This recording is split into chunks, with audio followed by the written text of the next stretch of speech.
Welcome, good morning and good afternoon to all of you who are joining us. So really excited to be talking to everyone today. My name is Ronnie Bains and I'm responsible for the digital twin and process simulation business for Emerson in Europe. I work very closely with our clients in different industries, really reinforcing how digital twin can provide value across the entire life cycle of an asset.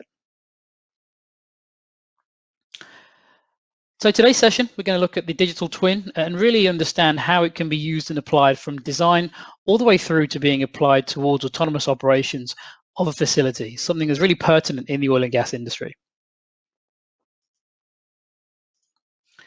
So at the heart of a process digital twin is a first principle simulation.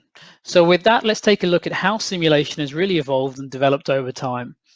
Simulation has been used for different applications as we look back into history. Right back into the 1950s, when the first commercial airline simulators were used, we can really draw a powerful analogy. They're controlling large, expensive assets which demand the highest level of safety and security for all of those who are on board. So it's really important to have a highly accurate simulation to ensure that it can be used for the training of the pilots before they can be exposed to the actual system. This also applies to the process industries.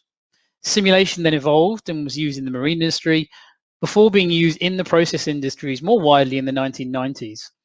In 2005, Emerson delivered their first high-fidelity multi-purpose dynamic simulator into the oil and gas industry. And more recently, we've been seeing how the advent of technologies such as virtual reality and augmented reality can be combined to really provide additional value, as well as the use of cloud infrastructure to give that additional flexibility. Going forward, what we see is that the digital twin is a central component of our clients' operation strategies. It allows for the leverage of both remote and integrated operations, really providing a pivotal enabler for the autonomous operations strategy of an asset. Being a single source of truth and continuously aligning with the different production assets, as well as the dynamic demands of the business enterprise. So to really go further into what we're talking about here, let's actually take a look at what a digital twin consists of. So on the left-hand side of the screen, you see a typical topology for a production system. So at the top of the screen, we have the physical equipment, the physical site, the three-phase separators, the different bits of equipment that we typically find in this industry. That connects into our automation control system, and then that finally connects into the HMI. So that's the operator's window into taking action and controlling the process. Compare that to what we have in the world of the digital twin. What we do is we replace our physical site with a software-based representation of the process. So that's a first principles dynamic model replicating the behavior of what the process is actually doing. We virtualize and take an exact copy of the automation layer. And really, in terms of the front end, the operator console, it's identical. So it's the same graphics, the same faceplates, the same complex faceplates and alarming that we would see regardless of whether we were sitting in front of the digital twin or the actual production system. We also have an additional arrow in the digital twin world, which really covers the data. So all those data repositories that we have available in-site and on-site, we're able to feed that back into our digital twin to continuously improve and align and improve the behavior of what our digital twin is doing. So once we have the digital twin in place, it's important that it's leveraged correctly to really ensure we get the maximum return on investment which has been made. So a more conventional digital twin or simulation system is being used. It's able to deliver a great platform for competency assessment and training. Early adopters, which many of our clients are, they actually apply the simulation of the digital twin, both in projects and operational phases, really reinforcing the life cycle application. Virtual commissioning and startup support is also a great use case, as well as being able to change and update the actual control configurations without having impact on the actual production. Going forward, we see this evolving more. So having the digital twin, which can then really align itself with field conditions continuously, tying it into the business KPIs of what's actually important, and always having this continuous alignment and feed of data between the digital twin and the production enterprise. We also see it being a center point when it comes to the remote and integrated operations infrastructure, and really allows us to use for additional connected services by applying it into cloud infrastructures also. When we look at what are the enablers which sit within the digital twin, we see that having the first principles process model tied into the advanced analytics really gives us a great way to start and give that additional operational support. Real-time connection into data, bringing that straight from the side into the digital twin, gives us that predictive view of the performance and how a process will interact over time. And all of these have a significant business impact. It lets us validate our process very early on. We can actually ensure that we're running our projects more cleanly and streamline any areas that we need to. Find those additional savings, which can be significant when it comes to commissioning and getting the production up to nameplate capacity, and as well as getting operational readiness to ensure that we're ready to start running the process from day one. So when we take a look at what the value proposition of the digital twin is, we can see that it can be quite significant. So on the screen at the moment, you see some typical areas of value which we report, many of our clients report, in terms of the different ways that we apply our digital twin. So these can manifest in many ways. So starting with a reduction in commissioning, so be it a brownfield or a greenfield, on average we see at least 18 days reduction in this period. We always see an improvement in operator effectiveness. So having the ability to be able to understand the process, take corrective action at the right time, be it a steady state or in a normal situation, allows us to have an improvement in the overall effectiveness of how the process will be run. There's always an area of improvement when it comes to unplanned shutdowns also. So typically we see there's 25% less unplanned shutdowns, again, through better familiarity, better understanding of the process and the actions which need to be taken to run the process more efficiently. This totals, on average, more than $15 million of savings per asset, especially in this industry, which is a great return on investment. So as well as these points, we see the digital twin supports increased reliability, reduced maintenance costs, as well as an overall reduction in any potential production waste that we would normally incur. So let's pause for a moment and consider what we've discussed. The digital twin in its offline form has a range of recognized and tangible benefits, and especially when applied into the oil and gas industry. It's become a central component to support both the projects and operational phases in this sector. Going forward, we see that its evolution is even more important. Its use in supporting remote operations, as well as it's really been renewed during this whole pandemic situation, and highlights how valuable it can be in supporting the safe and efficient operation of assets. We also know it provides a great deal of expertise as part of an integrated operations strategy. Within the two, there is a sweet spot that exists, and that really benefits both the remote and integrated operations and allows us to leverage one from the other. And it's at this point that the autonomous or semi-autonomous operations really can be helped.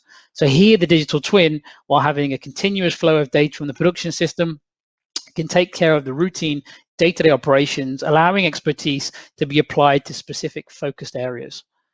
Talking to the industries which we serve, this point is really reinforced further. We see that the 5-year trajectory for this strategy, specifically in the oil and gas sector, and especially in the offshore sector, it's a fundamental component of ensuring safety, reliability, and the productivity of operations. So within Emerson, we have a dedicated program which is looking to ensure and progress towards more intelligent and autonomous operations with the digital twin as a central component of that.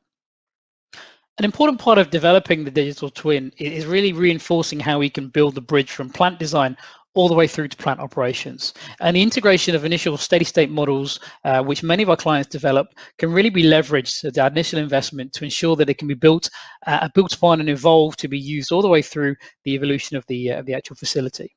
So steady state design models, they can be converted into dynamic models. We then integrate into a real-time dynamic simulation solution using the Emerson digital twin. So here, nothing is lost. So none of the data that's been developed and used is lost, which allows zero rework because it leverages all of that existing work and enables the integrated digital twin approach to improve both decision integrity during all steps of the project as a life cycle of the asset. So it's a really compelling proposition when we're able to retain all those process models from design all the way through to operations of the facility. Provides that single source of operational truth, giving a really accurate representation over the full range of operations. And once we have this, we can now look at including the additional of immersive VR simulation, as well as our platforms for artificial intelligence and machine learning, which really provide the ability to have that online digital twin, continuously communicating with the production systems and adjusting operations to maintain that optimum level of production. So if we look a level deeper again and try to apply this specifically into the upstream industry, we can see that it's a great use case and a great candidate for applying the digital twin solution. So there are many drivers that exist here that really that reinforce this. So starting with the types of projects, much more challenging, enhanced oil recovery, ultra deep water, much more difficult to get to those reserves.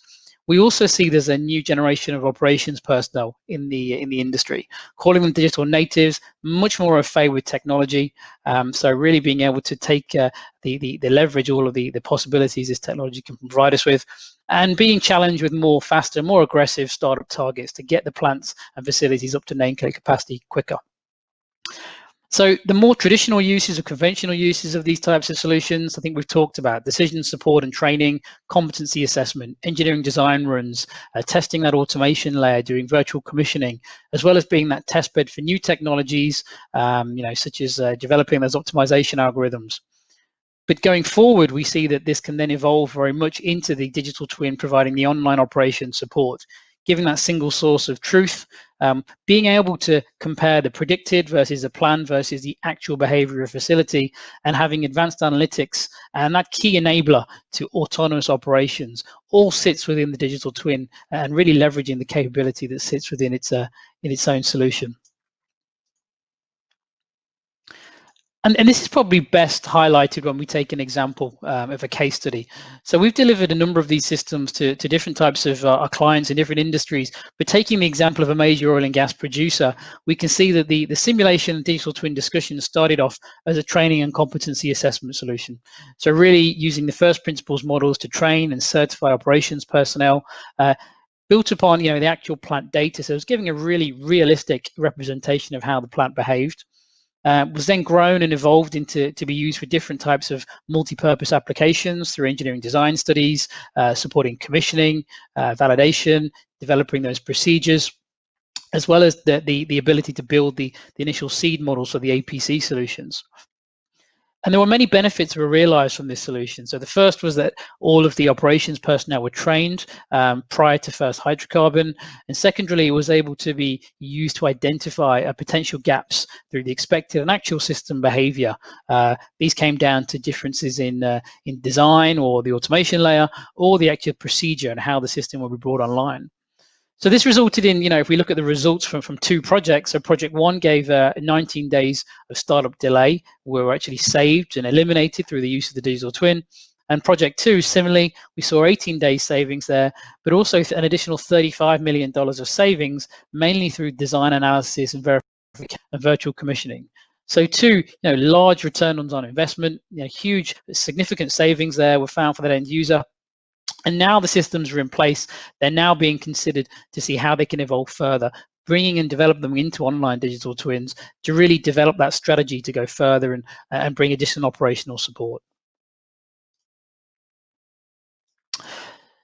So in summary, the digital twin has a number of tangible benefits and can provide, reinforcing its ability, strong value proposition.